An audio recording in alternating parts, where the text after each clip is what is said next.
ស្អាតជាងមុនថ្មីជាងមុនល្អជាងមុនក៏ដូចជាបច្ចេកវិទ្យាទំនើបខ្លាំងជាងមុនទ្វេដងមកជាមួយនឹងប្រព័ន្ធសោទំនើបចុងក្រោយគេមកអស់ប្រព័ន្ធសោ touch screen ផងដែរជាប្រព័ន្ធសោដែលយើងផលិតឡើងនៅក្នុងឆ្នាំ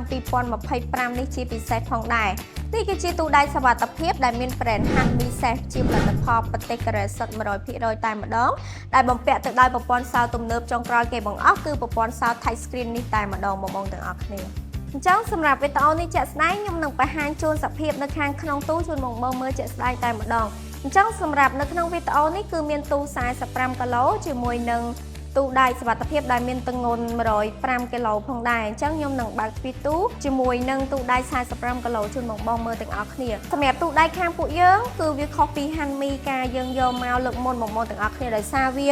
តាមតែអាប់ដេតកម្រាស់សាច់ដៃជាមួយនឹងកម្រាស់សាច់ដៃទ្វារទូផងដែរអញ្ចឹងចាំខ្ញុំបញ្ជាក់ជូនបងថាវាខុសគ្នាកន្លែងណាអញ្ចឹងមកមើលជាមួយខ្ញុំទាំងអស់គ្នា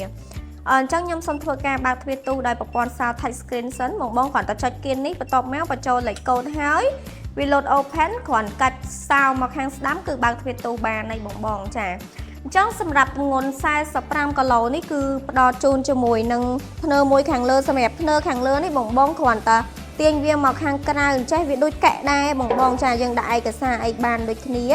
ចានៅខាងក្នុងគឺវាមានទំហំធំទលាយបែបនេះបងដាក់ឯកសារបានច្រើនប្រភេទតាមតម្រូវការរបស់បងហើយសម្រាប់នៅខាងក្រៅគឺមានកលឹះសុវត្ថិភាពដូចគ្នាបងសម្រាប់កលឹះសុវត្ថិភាពយើងគឺមានទាំងសងខាងបែបនេះនៅខាងមុខក៏ដូចជានៅខាងក្នុងសម្រាប់កម្រាស់សាច់ដែកនៃទ្វារដែលខ្ញុំថាវាមានកម្រាស់សាច់ដែកក្រាស់ហ្នឹងគឺនៅមុខនេះបងទាំងអស់គ្នាអញ្ចឹងបងអាចពិនិត្យមើលបានវាមានរហូតដល់25មីលីម៉ែត្រឯណោះអញ្ចឹងគឺវាខុសជាមួយនឹងទូកាងពីមុនបងប៉ុន្តែសម្រាប់គុណភាពគឺនៅរក្សាដដែលគឺគុណភាពល្អដូចគ្នាគ្រាន់តែថា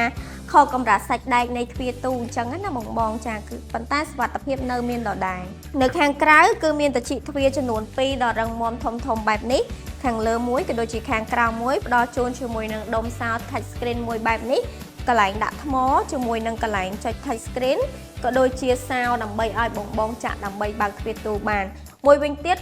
សម្រាប់ទូខាងយើងគឺមានការធានាជូនបងត្រឹមត្រូវច្បាស់លាស់រយៈពេល3ឆ្នាំ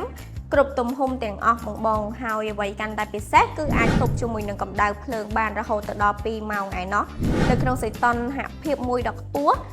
1037អង្សាសេចាអញ្ចឹងសម្រាប់បងដែលគាត់ត្រូវការយកទៅប្រើប្រាស់ឬមួយក៏ចង់យកទៅលក់បន្ត